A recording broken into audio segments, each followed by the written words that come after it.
African blue basil was first discovered in the early 1980s as a natural hybrid between the East African camphor basil and garden basil variety known as dark opal.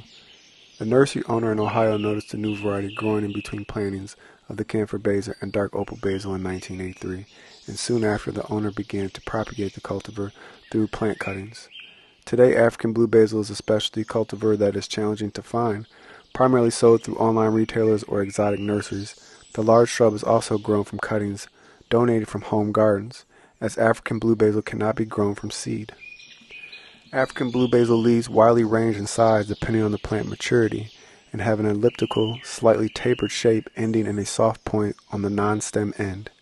The leaves are flat, broad, and smooth, covered in prominent veining with lightly serrated edges. When young, African blue basil leaves are dark purple, and as they mature they transition to a purple-green, followed by a bright green. The leaves also showcase distinct dark purple and green speckling on the underside, and maroon veining on the surface. African blue basil leaves are crisp, semi-chewy, and succulent with an earthy, herbaceous, and woodsy flavor with notes of menthol, musk, and cloves.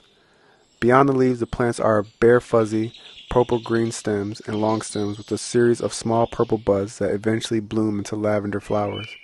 When flowering, African blue basil has a pungent, camphor-like aroma. The sterile, fast-growing plant fares best in sunny airs and when planted during the spring to midsummer in well-drained loam or sand. Use all-purpose fertilizer and beginning of the growing season and again about a month later. African blue basil is a good companion plant for tomatoes and peppers. It enhances the flavor of other vegetables too. African blue basil leaves provide vitamins A and C, antioxidants that boost the immune system, manganese to assist with protein digestion, and vitamin K to promote faster wound healing.